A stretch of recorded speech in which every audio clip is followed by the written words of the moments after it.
कौन से देश के प्रेसिडेंट ने भारत के लोगों के लिए आवाज उठाते हुए अपने देश के लोगों की क्लास लगाई है? भारत के साथ दोस्ती मजबूत करने के लिए चाइना ने कौन सा मास्टर स्ट्रोक मारा है? मुश्किल में फंसी भारतीय कंपनी की कैसे मदद की?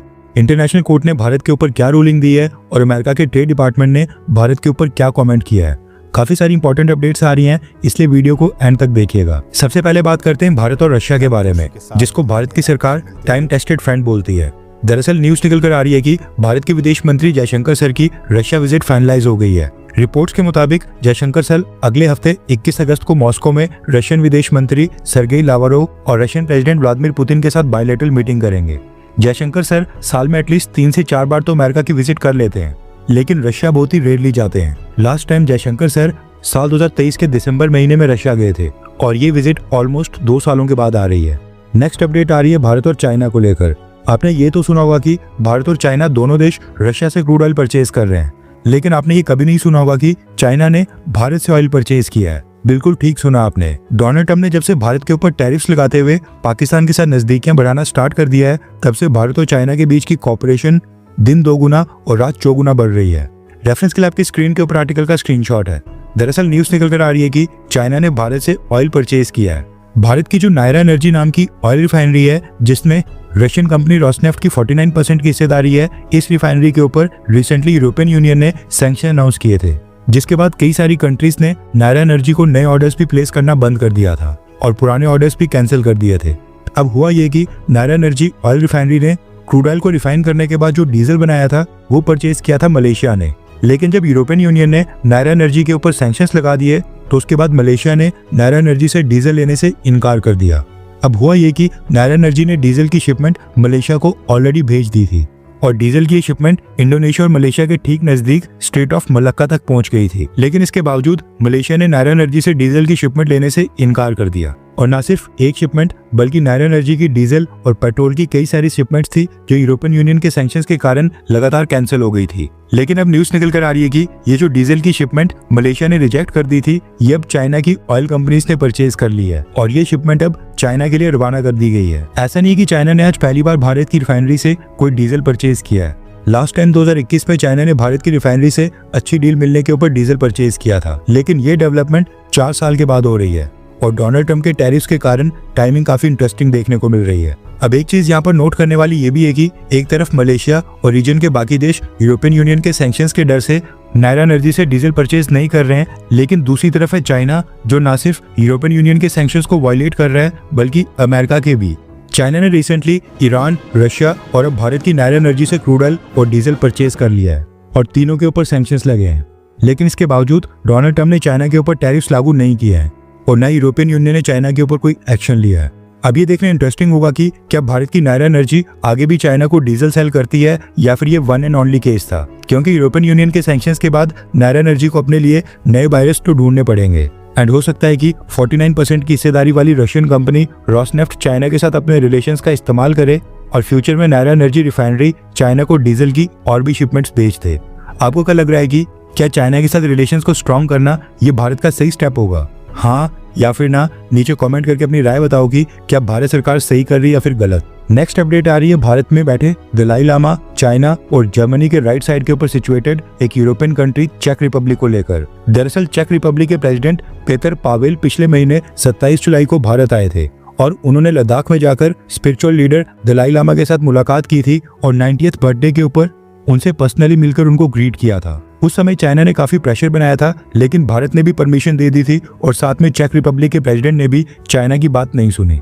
अब तो खैर चेक रिपब्लिक के प्रेसिडेंट अपने देश में वापस चले गए हैं, लेकिन न्यूज निकल कर आ रही है कि दलाई लामा से मीटिंग करने के ऊपर अब चाइना ने चेक रिपब्लिक के प्रेसिडेंट के साथ सभी तरह के रिलेशंस तोड़ने का फैसला कर दिया है और कहा है कि चेक रिपब्लिक के प्रेसिडेंट का ये कदम चाइना की टेरिटोरियल इंटीग्रिटी और सॉवरेनिटी के खिलाफ है। प्रेसिडेंट पावेल के इस कदम के बाद अब चाइना की गवर्नमेंट चेक रिपब्लिक के प्रेसिडेंट के साथ सभी तरह की एंगेजमेंट्स को एंड करने का फैसला करती है।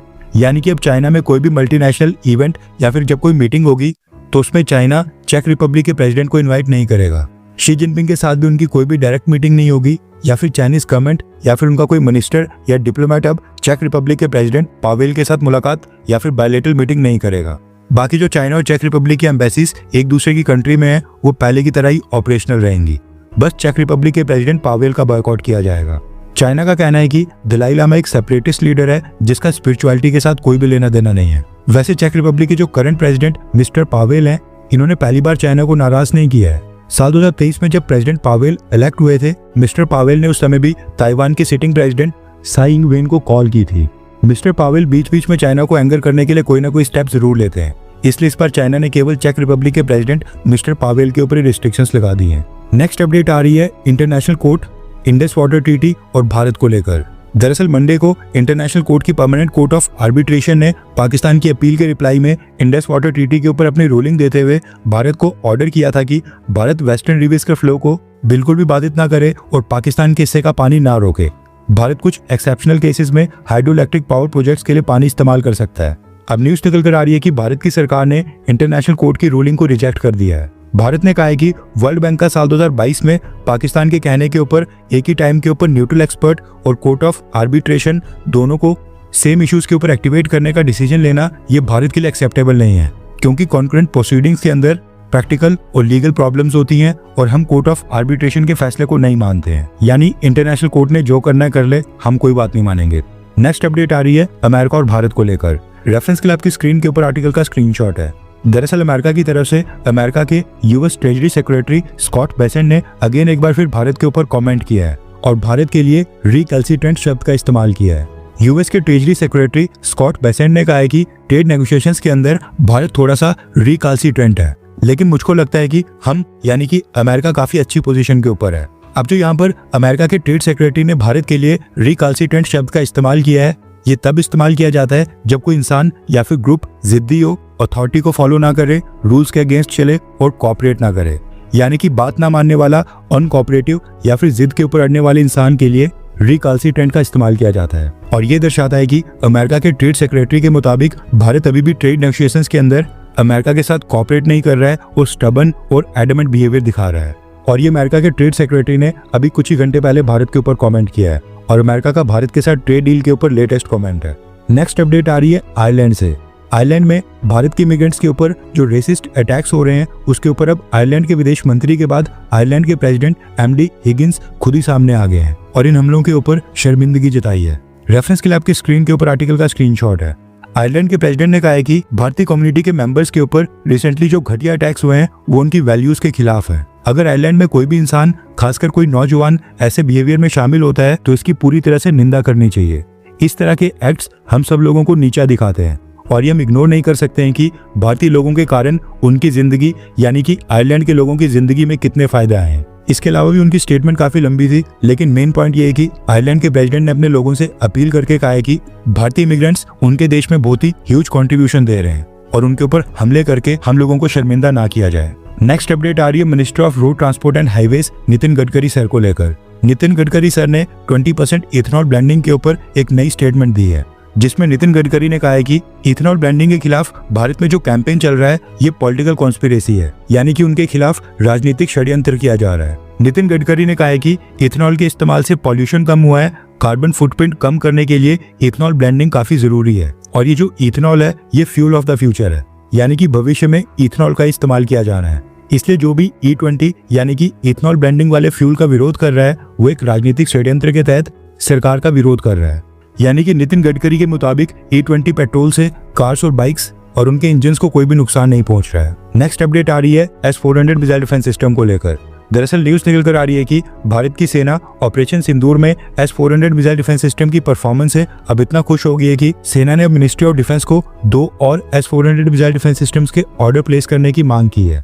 अभी भारत के पास S-400 की केवल 3 ही स्क्वाड्रंस हैं। भारत ने साल 2018 में 5 यूनिट्स ऑर्डर की थी, जिसमें से अभी तक 3 ही डिलीवर हुई हैं और 2 की डिलीवरी अभी बाकी है। रशिया ने S-500 मिसाइल डिफेंस सिस्टम की प्रोडक्शन भी स्टार्ट कर दी है। ऐसे में पॉसिबिलिटी है कि जो 2 यूनिट्स की भारतीय सेना ने मांग की है, यानी कि जो नया ऑर्डर प्लेस करना है, उसकी पॉसिबिलिटी है कि S-500 मिसाइल डिफेंस सिस्टम का ऑर्डर प्लेस किया जा सकता है। लेकिन अगर ये डील होती है तो भारत के पास S-400 और 500 की टोटल 7 स्क्वाड्रंस हो जाएंगी। नेक्स्ट अपडेट आ रही है पाकिस्तान और अमेरिका को लेकर। दरअसल न्यूज निकल कर आ रही है कि अमेरिका और पाकिस्तान की गवर्नमेंट्स ने पिछले कल इस्लामाबाद में काउंटर टेररिज्म डायलॉग किया है, यानी कि आतंकवाद को रोकने के लिए एक मीटिंग की है। हैरानी वाली बात यह है कि अमेरिका ने पाकिस्तान की इस बात के लिए तारीफ की है कि पाकिस्तान लगातार उन आतंकवादी संगठनों के ऊपर लगाम लगाने में सफल और कामयाब हो रहा है जो रीजन और दुनिया की शांति और सुरक्षा के लिए खतरा है। इसके साथ ही अमेरिका ने कहा है कि काउंटर टेररिज्म और रीजन में पीस और स्टेबिलिटी को प्रमोट करने के लिए अमेरिका पाकिस्तान के साथ पार्टनरशिप को मजबूत करेगा। इमर्जिंग टेक्नोलॉजीज के ऊपर कॉपरेशन को बढ़ाया जाएगा, यानी कि बलूचिस्तान लिबरेशन आर्मी, तहरीके तालिबान पाकिस्तान और इस तरह के जो आतंकी संगठन है उनको रोकने में अब अमेरिका भी पाकिस्तान की मदद करेगा। और ये भी पॉसिबल है कि आतंकवाद को रोकने के नाम के ऊपर फ्यूचर में अमेरिका पाकिस्तान के साथ वेपन्स की कोई बड़ी डील भी साइन कर ले, जिनको फिर पाकिस्तान भारत के खिलाफ इस्तेमाल करेगा, क्योंकि अब यही देखना बाकी रह गया है। बाकी सब कुछ तो डोनाल्ड ट्रंप ने कर ही लिया है। हर 24 घंटे के अंदर जियोपॉलिटिक्स में बड़े फेरबदलाव और उलटफेर हो रहे हैं और भारत के लिए नए चैलेंजेस आ रहे हैं। कोई देश अपने फैसले से पलट रहा है तो कोई देश ब्लैकमेलिंग के ऊपर उतर आया है। सभी देश एक दूसरे को नीचे लगाने की कोशिश कर रहे हैं। इन सब के बीच हमारा भारत किसी भी देश से पीछे न रह जाए, इसके लिए मोदी सरकार लगातार कोशिशें कर रही है। एंड भारत की foreign policy, defence news, economy और ग्लोबल अफेयर्स का सही एनालिसिस हमारे चैनल इंडियन अफेयर्स का मिशन है और ये मिशन आपके सपोर्ट के बिना अधूरा है। इंडियन अफेयर्स हिंदी के ऊपर हम सभी फैक्ट्स और डेटा बिल्कुल सरल भाषा में एनालाइज करते हैं, बिना किसी एजेंडा के। अगर आप चाहते हैं कि इंडियन अफेयर्स का सही और ऑथेंटिक एनालिसिस आप तक लगातार पहुंचे, तो इस वीडियो को लाइक करें और हमारे चैनल इंडियन अफेयर्स को सब्सक्राइब करके बेल नोटिफिकेशन ऑन करना मत भूलिए। आपका एक लाइक हमारे चैनल को ग्रो करने में काफी मदद करेगा और एक सब्सक्राइब ये सुनिश्चित करेगा कि आप किसी भी इंपॉर्टेंट अपडेट को मिस ना करें। अगर आपने हमारे चैनल को पहले से सब्सक्राइब किया है तो दिल से धन्यवाद। जय हिंद, वंदे मातरम।